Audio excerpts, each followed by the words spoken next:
Hey guys, Denise with Lazy Homestead. What I'm doing today is blanching our first picking of our broccoli. And the first picture was the broccoli. I made sure it was clean and cut it into sizes that I want to freeze. And I've got it in boiling water. And this is called blanching. And we're going to blanch it for 1 minute. And then we are going to shock it by putting it into ice cold water. And what that does is stop the cooking process, because you don't want it to be mush when you put it in the freezer. You want it to be al dente, and that way you can freeze it, and then when you have to cook it again, it can be cooked to however you want it to be, texture wise. So we are timing 1 minute, and look how pretty green it gets. I just love it. This is Waltham 29 broccoli. We weren't really happy with this broccoli.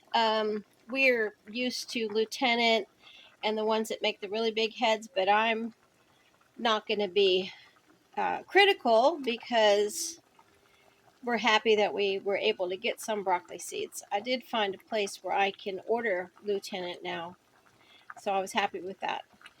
A lot of times in the last couple years, a lot of things that you just can't get the seeds, and they're having a problem with disease seeds of all different kinds of vegetables. So you kind of have to just use what you can. Beggars can't be choosers, right? Okay, so we are at 1 minute.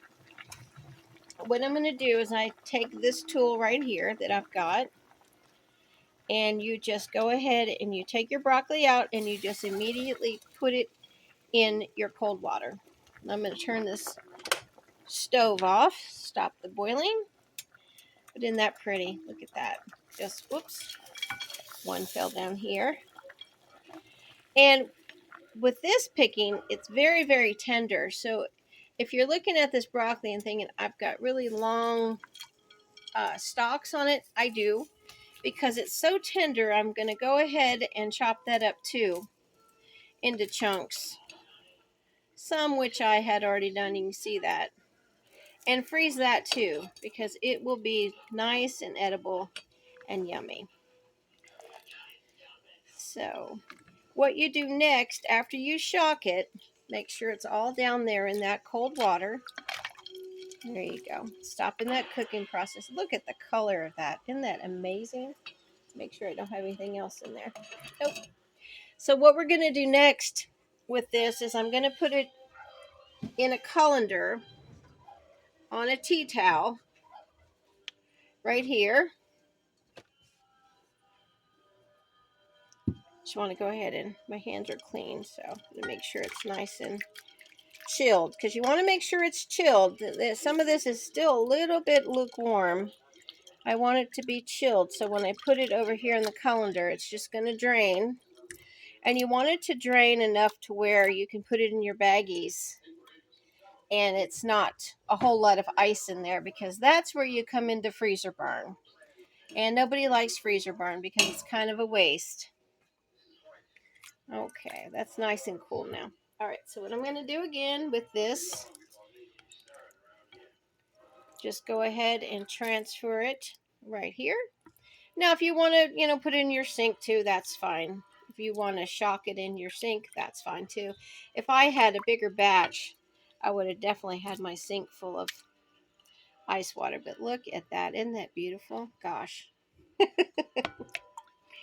Oh, I just love when you're harvesting things. I actually may do better just picking this out with my fingers. That's a pretty good bunch. Wow. But this is all you do.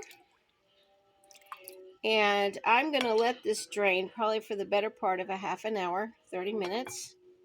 Just so, like I said, there isn't any water there that we are worrying about to make ice in our packages. So, we will be back in a half hour for the next step. Okay, well, here's the last step of blanching the broccoli. And then we are just going to go ahead and pack it. I'm holding the camera, so it's kind of a I don't know if I have this much talent, but what we're going to do is just fill our bags here. And with this, what I've got here, we'll probably do 2, possibly 3 bags. Freezer bags. I really recommend freezer bags. I've got them dated and what they are. And so for me and Willis, oh, I bet I can do 3 of these bags. But anyways, you just go ahead and you fill them, and then you seal it like so. And like I said, I'm doing this with one hand. So what I do, now if you've got a food saver, which I do, but I'm not using it right now, I've got these freeze. Just go ahead and squeeze out as much air as you possibly can. There you go. And sometimes you can go ahead and just, roll it up like so, and the air will come out, and you see all that air. And then you just go ahead and seal it again. And that is pretty good. Yeah, you see how it's not as good as a food saver, but pretty good. And I'm going to just go ahead and finish these, fill in these, and pop them in the freezer. And there you've got fresh broccoli for your next meal. Or in the wintertime when you're just wanting something fresh from your garden. And there you've got it. So hope you guys will have a great day. Hope you've found this informative. And I'm going to get finished doing this and get out there and start weeding the garden. So y'all have a great day from Lazy K Homestead. Bye.